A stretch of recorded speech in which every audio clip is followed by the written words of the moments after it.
Hello, good afternoon. Welcome. Thank you very much for joining us at Handley Gill for our webinar this afternoon on the Data Use and Access Act 2025, the implications for processing personal data for law enforcement purposes. My name is Nicola Kane. I am the CEO and Principal Consultant at Handley Gill. We are a specialist legal and regulatory compliance consultancy where we specialise in data protection, responsible AI governance, online safety and content moderation, and related human rights and ESG. I will get us started with sharing the presentation just as other people join, and then we will get going because we've got quite a lot to get through in the space of an hour, and we want to ensure that we have opportunities for questions at the end.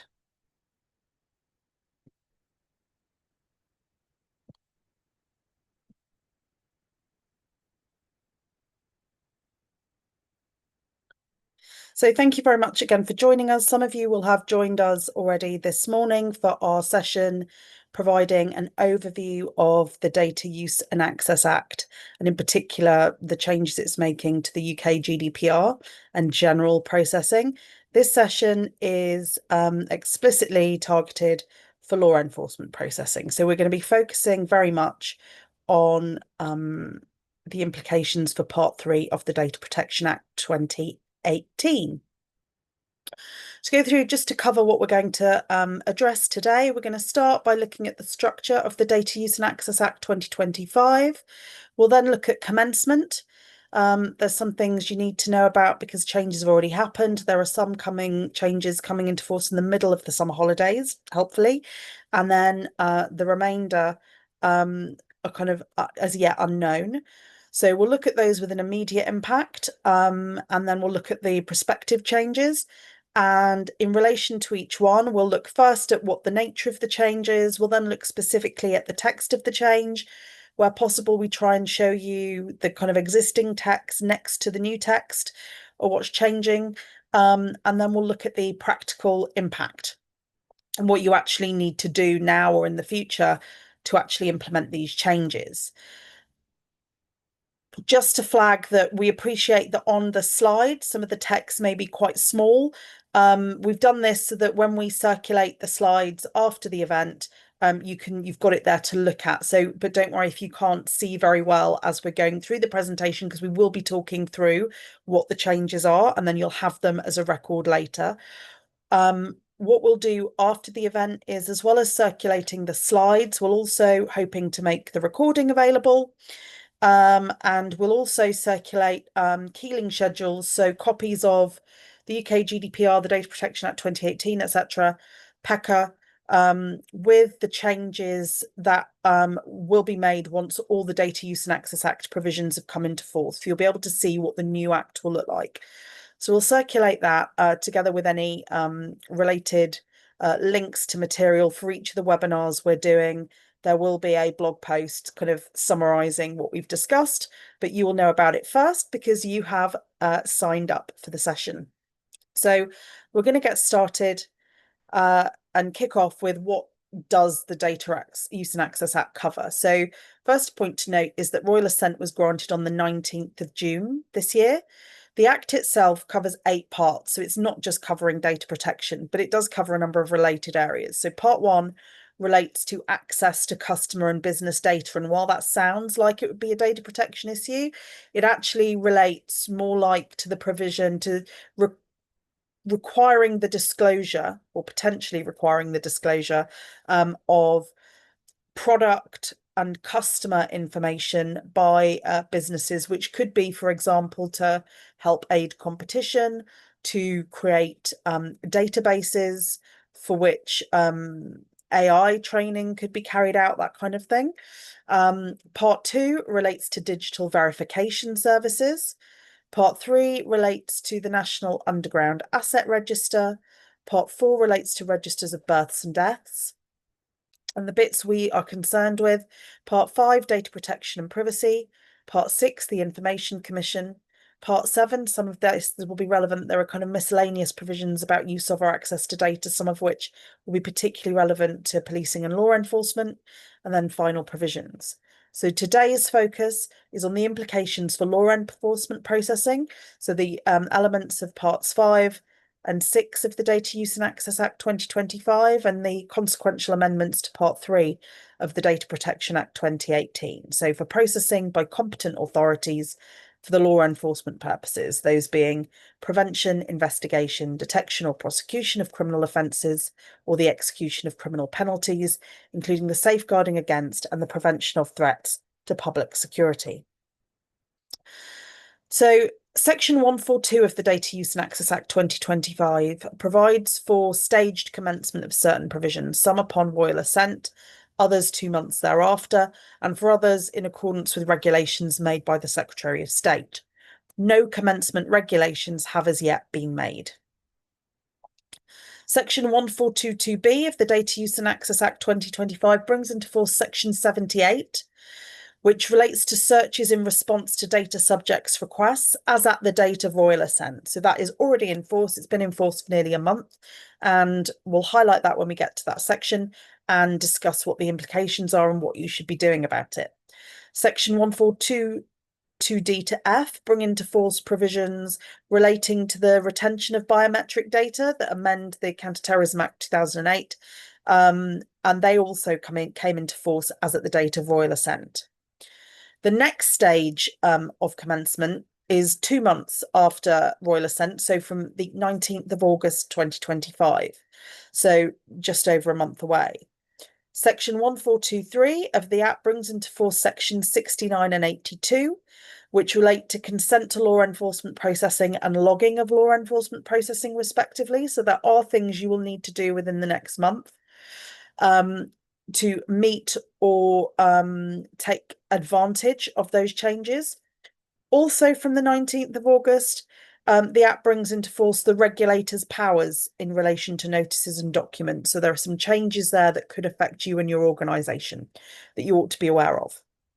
In relation to the remainder of the provisions, we don't yet know when they're going to be brought into force. There have been some rumours that the ICO has given an indication that other changes will come into force at 2 months, 6 months and 12 months after royal assent.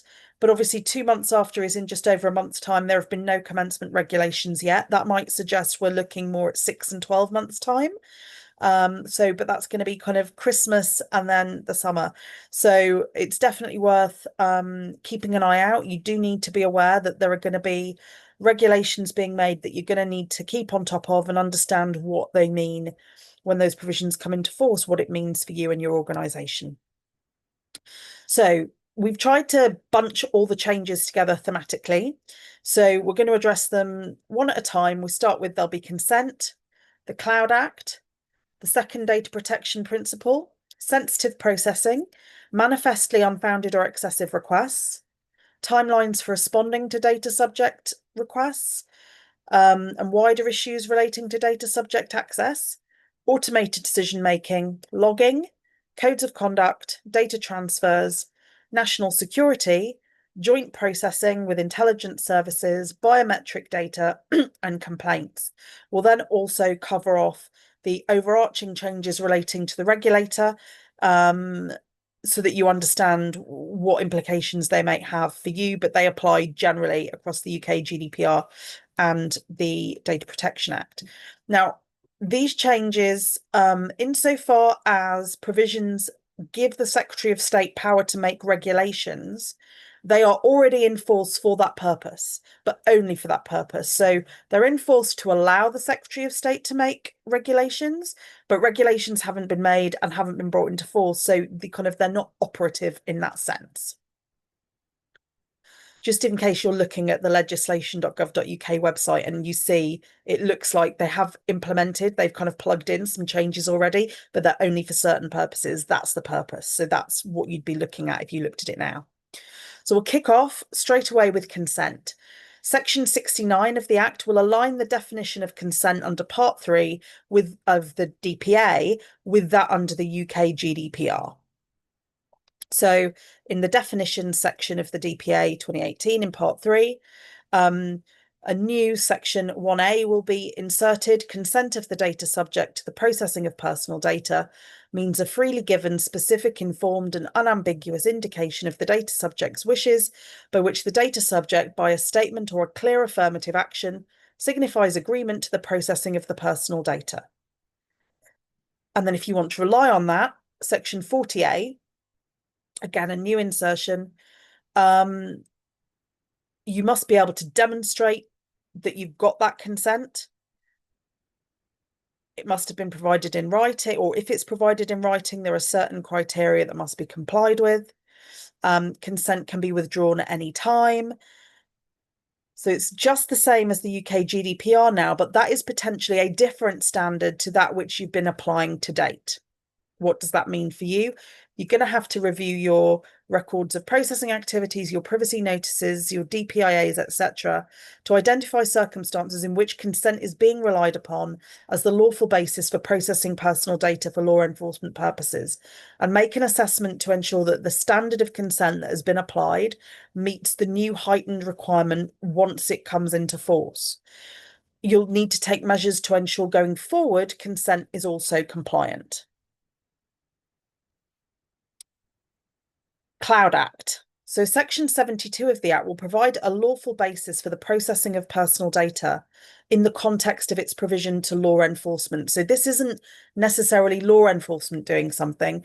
This is when law enforcement wants something from communication services providers. They are now going to have a lawful basis to give it to you. So it's worth you knowing about. Essentially, what happens is there's going to be a change to the UK GDPR.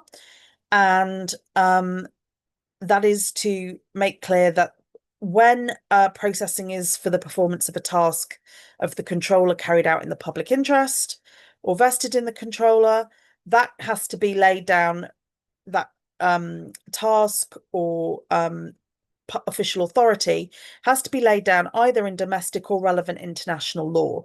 And relevant international law is now identified and defined as being processing necessary for the purpose of responding to a request made in accordance with the agreement between the government of the UK, of Great Britain and Northern Ireland, and the government of the United States of America on access to electronic data for the purpose of countering serious crimes. So in the US, it's called the Cloud Act. It's basically the treaty we've entered into, which makes provision for policing and law enforcement and intelligence services to obtain access to data that could be, say, for example, subscriber information from communication services providers. And this is the provision that is now going to effectively put the treaty into operation in the UK by giving the people from whom information is being requested, the communication services providers, a lawful basis to disclose that information. So you should know that, because what you should do when requesting information from communication services providers in connection with serious crime, identify this lawful basis on which they can rely to disclose personal data lawfully for law enforcement purposes. It's worth flagging it up to them in advance. It's going to be a new change. They might not be familiar with it. And you're basically saying, look, you're not going to have to do a lot of work here. There is a lawful, but rather than them having to consider whether their processing is really necessary, is it really proportionate, why do you need it, etc., etc. There's a clear lawful basis now for this. So moving on to the next change, the second data protection principle. So Section 71 of the Data Use and Access Act 2025 introduces amendments to the second data protection principle at Section 36 of the Data Protection Act. This is merely intended for clarity. We're flagging it just because you might see some changes, but they're not intended to have any real practical effect. The changes are, just to make clear, so the second data protection principle, we're collecting data for purposes that are specified, explicit and legitimate, and we can't process it for an incompatible purpose. So it's just the changes are in the kind of bronze coloured text. So to make clear that instead of saying is collected on any occasion, it's saying is collected whether from the data subject or otherwise. And at 1B, personal data so collected must not be processed by or on behalf of the controller and in a manner that's incompatible with the purpose for which the controller collected it. Doesn't really have any significant practical effect. It's intended for clarity.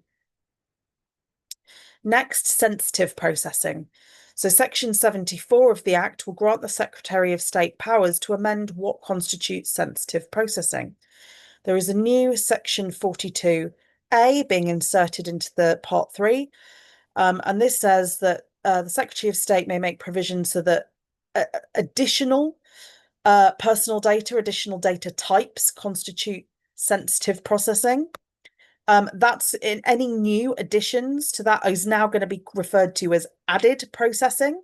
And then in respect of that added processing, the Secretary of State can make regulations saying kind of varying how the rules apply.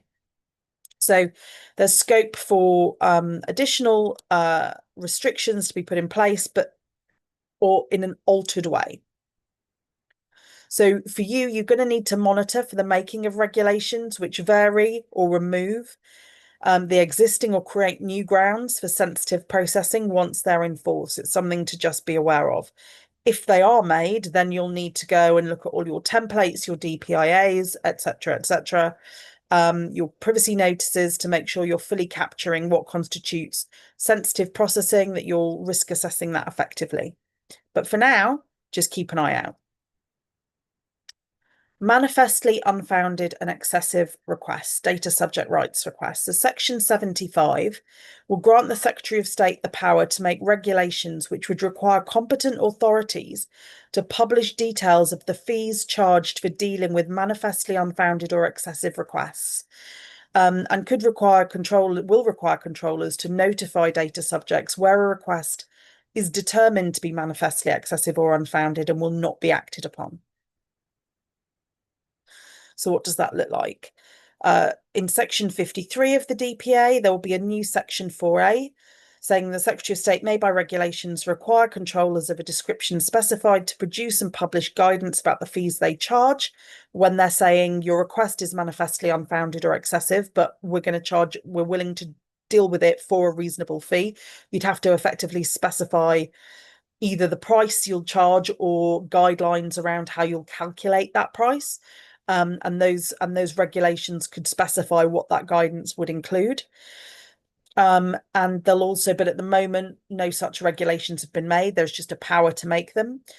And then if you are relying on the right to refuse to act on the request, you are going to be required to tell the data subject why you're not responding or providing a substantive response, and of their right to lodge a complaint with the Commissioner. And you'll be obliged to do that without undue delay and in any event before the end of the applicable time period, which we'll come back to shortly. What does it mean for you? You need to monitor for the making of regulations which would require the publication of your fees guidance. Watch out for those coming in. Hopefully, if they were to come in, you'd have a bit of time to think about, actually preparing those and what your criteria would be. You're also going to have to now amend, or for when this comes into force, amend your templates and processes to ensure that data subjects are informed and provided with the necessary information when a request is determined to be manifestly excessive or unfounded and will not be acted upon. So make sure you're giving them that information, you're explaining to them why, you're telling them, you're explaining, and that you are informing them of their right to complain to the regulator. Data subject access requests. So there's a number of changes related to these. Section 76 clarifies the time limits for complying with data subjects requests. Section 78 introduces a restriction on the scope of personal data to be provided in response to a data subject access request. This is already in force. This came into force with royal assent on the 19th of June, and it has retrospective effect. So we'll come back to that in a second. Section 79 will introduce a new exemption in respect of material protected by legal professional privilege. So,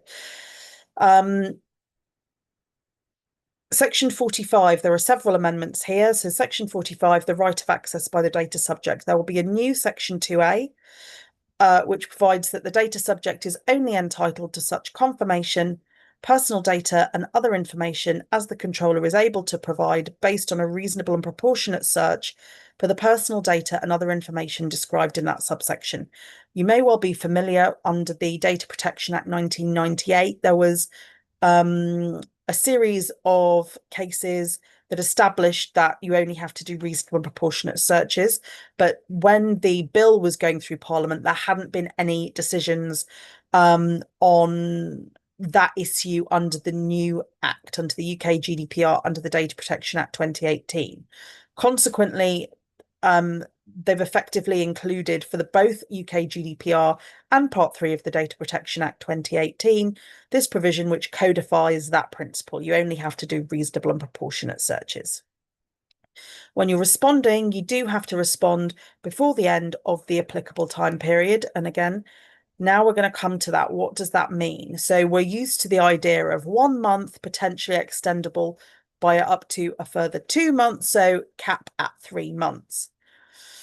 The problem has been that many controllers have interpreted that provision and in particular, the provision around extending the time for compliance as meaning that if they are dealing with a lot of complex or just numerous requests, they might be very busy, they might be under-resourced. That means that they can justify extending the time for compliance. This provision is saying, no, that's not right, that's the wrong interpretation. When you're considering whether you can extend the time for compliance, you can only have regard to the complexity of requests made by the relevant data subject or the number of such requests, i.e. requests made by the data subject. So unless you're dealing with something exceptionally complex or a requester who is putting in multiple requests, you are not going to fall within the scope of being permitted to extend the time for compliance. That's something you need to be mindful of. There are, however, also some changes around when the time for compliance kicks off, when your month or undue period for undue delay without undue delay or 1 month starts. And there are some guidelines here around, further information and when the time for compliance starts. So, for example, if you need further information to identify the individual.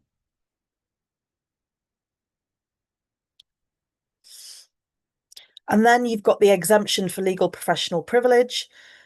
You don't have to give the data subject information in respect to which a claim to legal professional privilege could be maintained. You may well be used to similar provisions under the Freedom of Information Act, under the UK GDPR. There was an anomaly whereby this wasn't included in the Data Protection Act 2018 for Part 3. This is putting that right. In practice, that kind of information would have probably been withheld anyway, reliant on other grounds, but there is now a clear basis on which to do it, to rely upon it. So what does it mean for you? You're going to have to update your internal guidance processes and templates to make sure you're highlighting the scope of your obligations now, what searches you need to do, and the fact that there are another exemption that might be relied upon. And you're going to have to ensure that you have sufficient resources to comply with the relevant timelines for responding to requests and update your internal guidance and processes to reflect the clarified time limits. Next, automated decision making. This is one of the rare occasions when data protection practitioners actually have an opportunity for the organisation. And we're not saying you necessarily you have to stop doing something. We're saying you might be able to do something you haven't been able to do to date. So this is a good one. Section 80 of the Data Use and Access Act will clarify what constitutes solely automated processing and relax restrictions on that processing. It specifies safeguards and grants powers to the Secretary of State to make regulations about what should be deemed to be meaningful human involvement, what's a similarly adverse effect, and what necessary safeguards are. So let's take a look. So at the moment, for the purposes of Part 3, sections 49 and 50 set out that individuals have a right, essentially, not to be subjected to solely automated processing and what safeguards have to be in place where automated processing is taking place. This is kind of flipped on its head a bit. What we have now is essentially an authorization for automated decision making, save where that is based on sensitive processing. and then safeguards if you're doing automated decision making, whether it's sensitive or not. So section 50A is going to be inserted into the Act. For the purposes of sections 50B and C, a decision is based solely on automated processing if there is no meaningful human involvement in the taking of the decision. That's the first time that kind of phrase is entering into our lexicon. And a decision is a significant decision in relation to a data subject if it produces an adverse legal or similarly significant adverse effect. That's taken from the existing rules, but reference to meaningful human involvement is new. When you're considering whether there's meaningful human involvement, you should consider, among other things, the extent to which the decision is reached by means of profiling.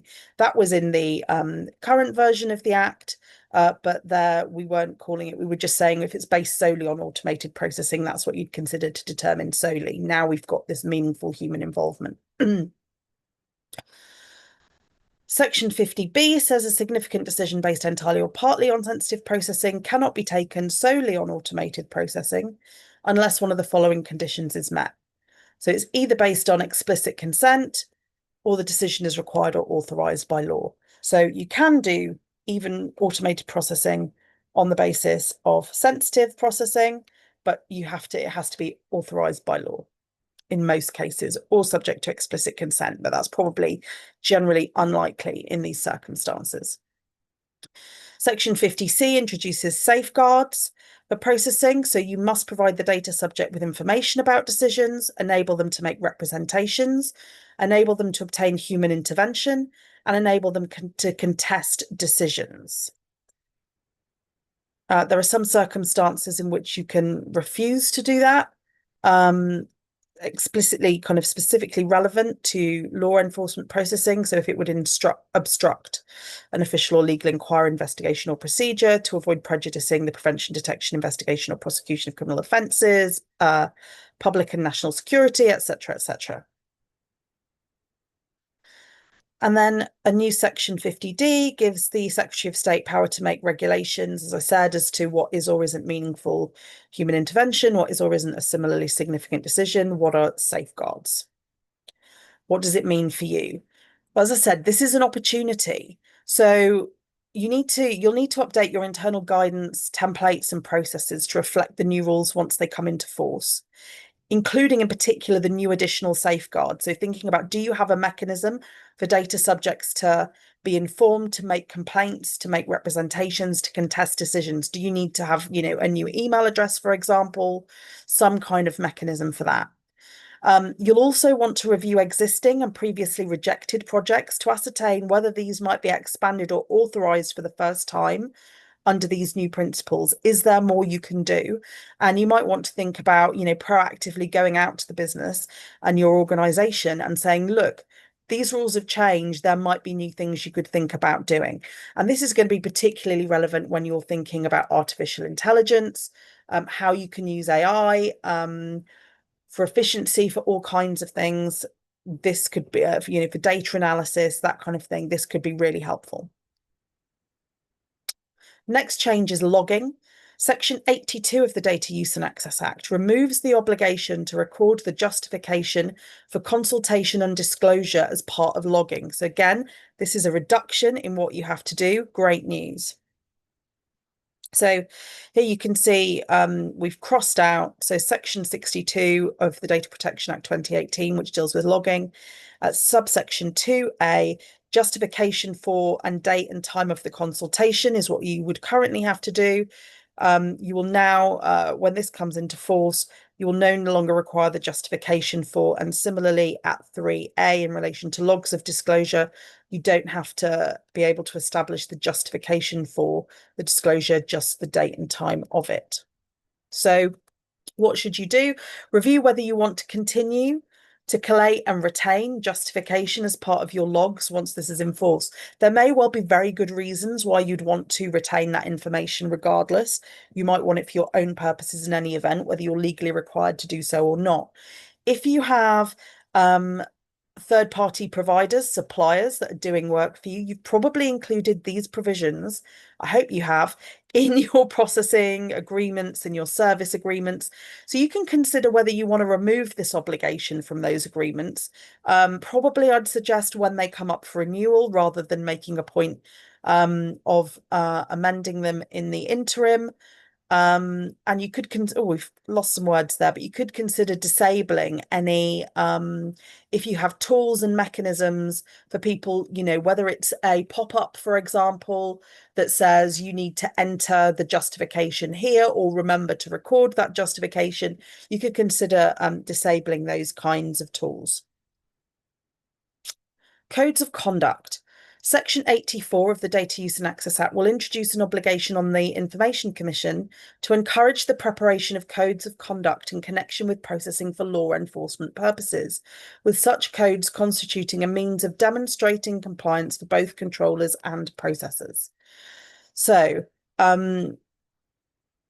Section 56 of the Act, General Obligations of the Controller, a new section, subsection 4, adherence to a code of conduct approved under Section 71A may be used by a controller as a means of demonstrating compliance with the requirements of this part. There's then there is also a mirror provision for processors. Section 71A of the Act, codes of conduct for this. So the Commissioner must encourage expert public bodies to produce codes of conduct.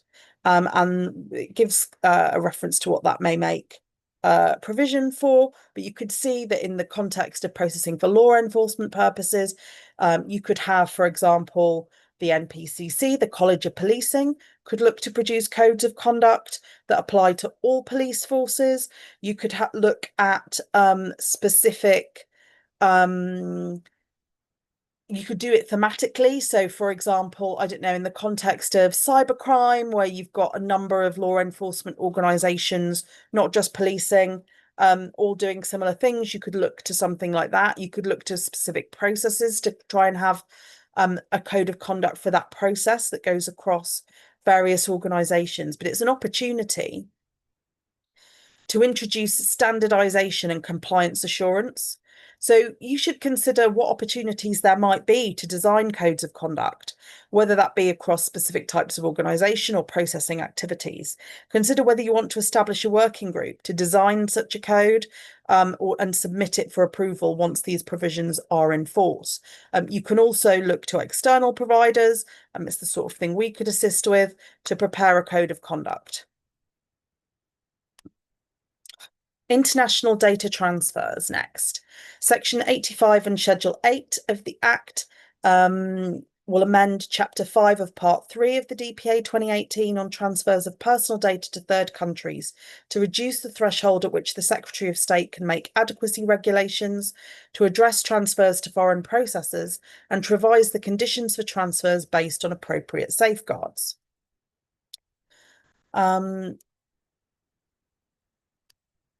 So the meat of the changes, general principles for transfers of personal data. You've got several changes throughout this section. Here at subsection 4AA, you've got the provisions relating to processors. So one of the conditions is going to be that the intended recipient is a person in a third country who's not a relevant authority in a third country, so not another like a competent authority equivalent or an international organization, but is a processor processing on behalf of the controller, and that processing is governed by a contract. So that makes life a lot easier.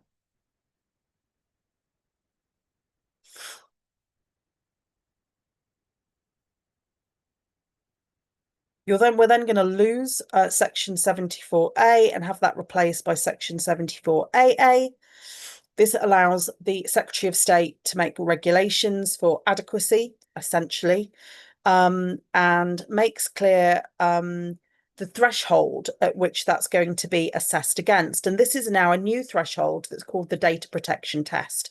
This is a threshold that will apply for the UK GDPR and the DPA 2018, but it is different to that which would be applied under the EU GDPR by the European Commission, by the European courts. They are looking, we know from the Schrems jurisprudence, that they are looking for essential equivalence. In the UK, we are now, when this comes into force, we're going to be doing something different. Our standards are going to be lower. So we will be able to, or the Secretary of State will be able to make regulations where the standards in the other country are just not materially lower than the standard provided under Part 3. So that's quite a lot lower than essential equivalence. So should or could well result in many more adequacy regulations being made compared to the EU. And when we're looking at whether the data protection test is met, the criteria, the categories, the factors that need to be considered are also different, and they are more lenient. So, for example, at section 74A, B, 2B, you'd look at the existence and powers of an authority responsible for enforcing the protection of data, enforcing the protection of data subjects, but not necessarily whether they are effective, which is something you would look at now. So you could have a regulator that really does nothing, but on paper exists and has all the right powers. That will now be enough for the Secretary of State to make regulations. There's also a reduction in the requirements in relation to oversight and monitoring. There used to have to be a review after a certain period conducted by the Secretary of State. Now they will just have general monitoring, and only if there is a problem will there have to be any action. Then we get to the section on transfers of personal data subject to appropriate safeguards. So there's a little bit of tinkering going on here that you do need to be aware of. So currently you would have a transfer, you can have a transfer based on there being appropriate safeguards, such as a legal instrument containing appropriate safeguards, or the controller having assessed all the circumstances, concluding that appropriate safeguards exist. This is going to change. The requirements are either an appropriate legal instrument binding the intended recipient of the data, or the controller acting reasonably and proportionately, considering the data protection test is met in relation to the transfer or type of transfer. So that 1AB there has got two little changes. First of all, you have to be acting reasonably and proportionately. And secondly, you're applying the data protection test, which is a lower standard and threshold than currently applies. There's also some guidelines on what constitutes an appropriate legal instrument that you need to be aware of. And then you've also got some changes in relation to what is a transfer on the basis of special circumstances. And these create some additional grounds, for example, where the transfer is necessary for national security.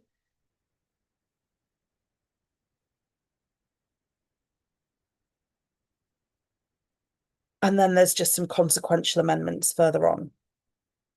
There's also some consequential changes in relation to subsequent transfers, and some changes there that really should have been made already that are Brexit related.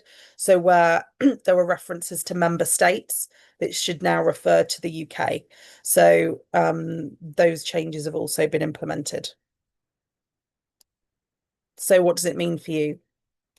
Once in force, you're going to have to review your existing data transfers to ensure that they comply with new safeguards.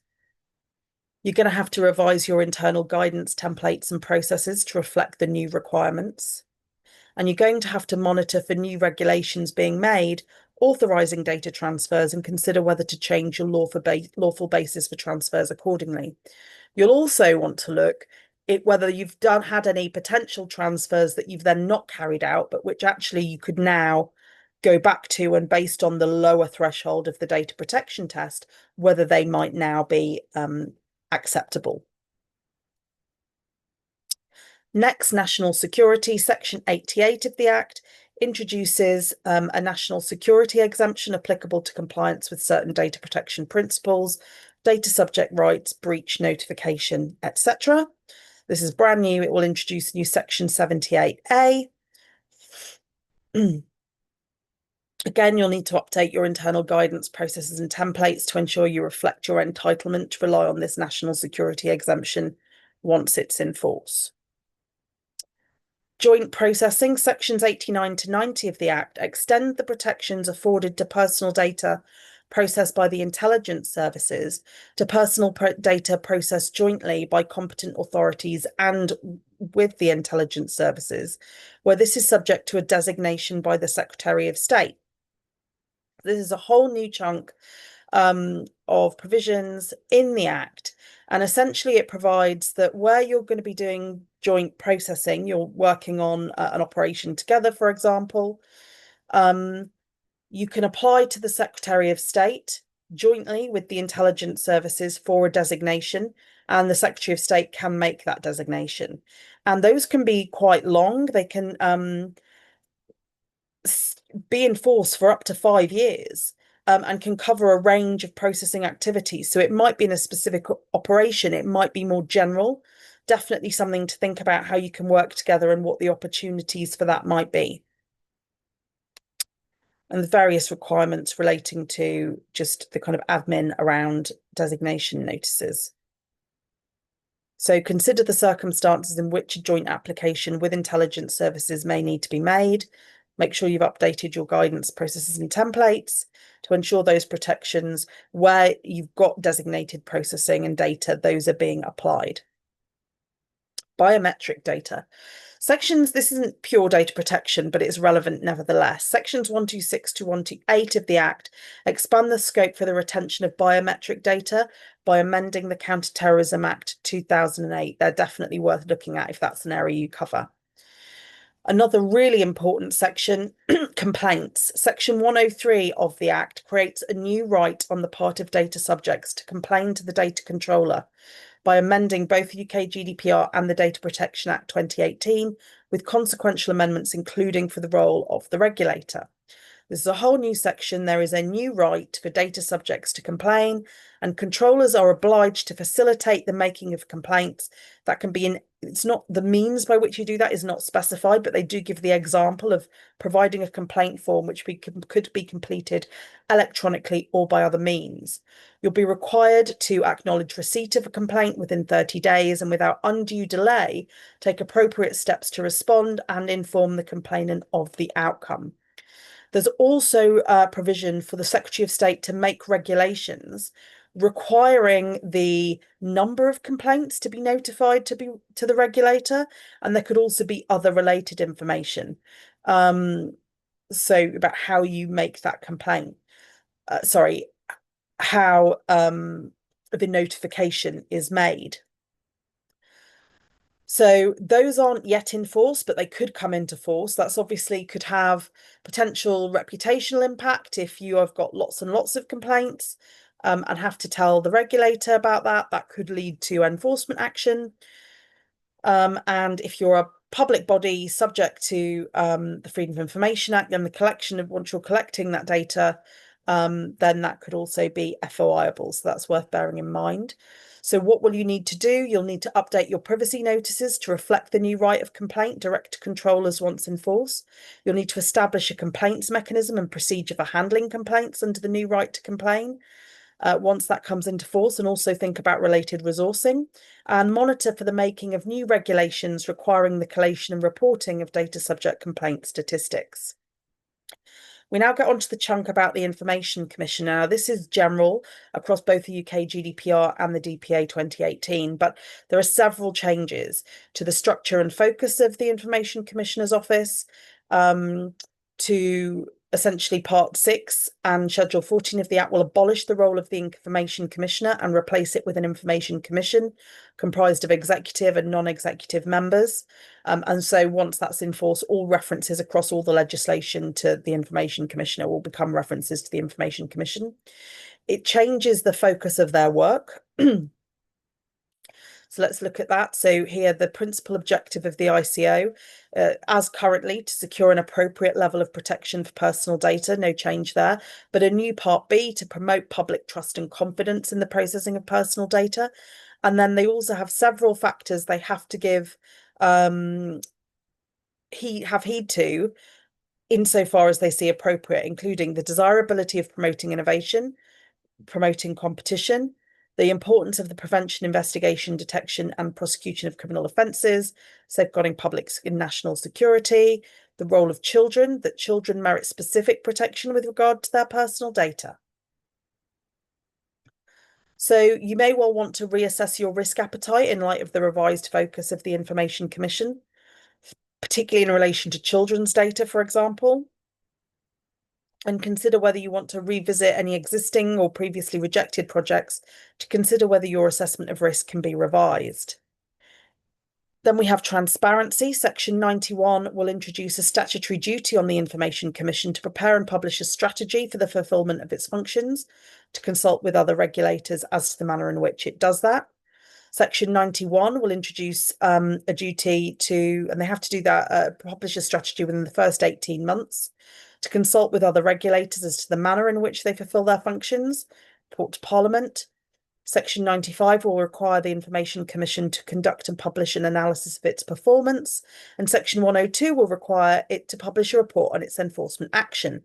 That's particularly interesting. The ICO has been the subject of criticism for not being a kind of forceful or effective regulator, not doing a huge amount of enforcement action, often preferring to kind of agree behind the scenes that there will be changes to processes, and that bad, unlawful processing will stop rather than actually taking action. But if it's going to be required to actually report on the enforcement action it's taken, could that result in a change to its approach? And realistically, you'd think the only way that could go is up in terms of enforcement action. It's hard to think of it doing less. But that's something to be aware of and something to keep an eye on, and just be mindful of seeing how that develops. Are things changing? Because that's something you might need to raise with your board, with senior officers or directors, etc. So those are I've talked through those provisions and what you need to do about it. Guidance. Sections 92 to 93 of the Act will restate the obligations on the Information Commission in respect of the preparation and publication of codes, and introduce a new mechanism for the preparation and approval of codes, as well as an obligation to prepare and publish an impact assessment. So codes of conduct are industry driven, codes of practice are statutory ICO driven. Basically, the Secretary of State has the power to make regulations requiring more codes of practice. So law enforcement, for example, could be an area where there could be a new code of practice published against which compliance would be assessed. And there's a new mechanism for those codes of practice to be designed and approved. So as well as the existing obligations around consultation, there'll have to be a panel to consider the codes of practice of people with appropriate expertise. So you'll want to monitor for the making of regulations mandating new statutory codes of practice, consider whether and how you'll participate in or engage with code panels and impact assessments. Then enforcement, a range of new or enhanced enforcement powers. Section 96 modernises the ICO's ability to serve notices by permitting them to be served by email. Section 97 will grant the power to require the provision of documents as well as information. And Section 98 will grant the Information Commission the power to require an assessment to be undertaken and a report prepared by an approved person. So effectively, the ICO will be able to outsource its investigation capacity at the controller or processor's cost by having a third party produce a report that addresses areas that the ICO can stipulate and then have to deliver that report. Section 100 will grant the ICO the power to issue interview notices, so to require individuals who are either themselves the controller or processor, have been employed by them, or concerned in their management or control, to attend for a verbal interview, potentially at very short notice. Section 101 will impose time limits on regulatory action being taken after a notice of intent is given. At the moment, that can be extended by agreement between the entity under investigation and the ICO. That will go. So notices by the Information Commissioner. Here, the notice can be given by sending it by email to the person's email address. And that can be to a published email address or an address where the commissioner thinks that it will come to the attention of the relevant person. So be mindful of that. You're probably going to have to think about training staff to identify these kinds of requests. So we're not just trying to identify subject access or subject rights requests. There are other things that people might need to be alive to. Maybe think about, have you got the right email addresses registered with the ICO for dealing with this sort of thing if you're on the register of fee payers, etc. As I said, assessment notices.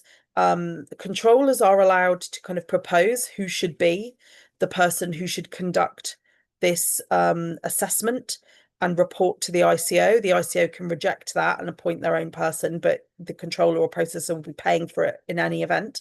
So thinking about, okay, who's someone who is independent of our organization who but we would nevertheless think is, knows what they're doing, is sensible, robust, pragmatic, who could come in, and if we were being investigated, who would we trust to come in and do that assessment but is still independent?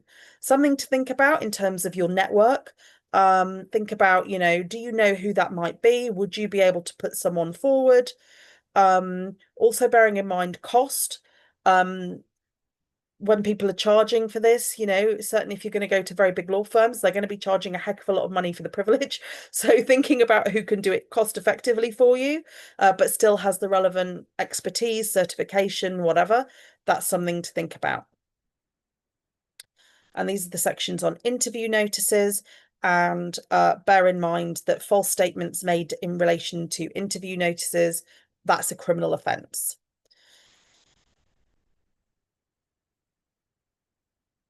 So what do you need to do? I've mentioned updating your training, thinking about approved persons, consider and prepare for the financial implications of the potential for an approved person to be instructed to undertake an assessment, and prepare for the prospect of directors, officers, staff being required to attend for interview, including the costs associated with legal representation or witness preparation training, given the criminal implications. If you do have a training program, it might be kind of a general one. It might be worth considering whether you want like a group witness preparation type session to be built into that, to just give people a bit of guidance that in the event this sort of thing happens, there is scope for dawn raids and that sort of thing, much less likely you'd think in the context of public authorities processing for law enforcement, but you can't rule it out. So it's maybe worth considering whether you want to build something like that into your general training program. So that was very much a whistle-stop tour of the significant changes that the Data Use and Access Act 2025 will have on part 3. If anyone has any questions, please feel free to drop them into the Q&A or into the chat. There's no such thing as a stupid question. So if you're unsure of anything or would like something clarified, then please just drop that in now. In the meantime, just to confirm that after the webinar, we'll circulate, perhaps not immediately, it takes a little while for the recording to process, but we will circulate a copy of the slides. We will circulate a link to the recording of the webinar. We'll also circulate the Keeling schedules, which show how the changes that have been made to the Act, the changes that the Act will make to the Data Protection Act 2018 Part 3. So you've got that in kind of one go, but bear in mind that's on the basis that all of them will be brought into force. So not all of them are as yet in force. If you require any further support, then we do offer free initial 30-minute video consultations with me, the principal consultant at Handley Gill. You can book those on our website. We'd also encourage you to sign up to our first-hand free e-newsletter where we share details of our webinars. They get the information first. We highlight blog posts and other things that might be of relevance, such as our helping hand, checklists, templates, that sort of thing. All of that is available for free on our website that you can access. And you can also follow us on LinkedIn, either me personally, please feel free to connect with me or to follow me, and follow Handley Gill because we always publish updates there too. I have got no questions. So either I think that means you've all fallen asleep or you've lost the will to live. So thank you very much for joining us today. If you do have a question that occurs to you after the event, please do feel free to drop us an email at info@handleygill.com or to me personally at nicolakane@handleygill.com. We're really grateful to you for joining us. We hope you found it helpful. And keep an eye on our data protection reform resources page, where we'll keep updating blogs, relevant information, guidance, commencement regulations, all that kind of thing will be posted there, as well as on blog posts on our website. Thanks very much and have a great afternoon.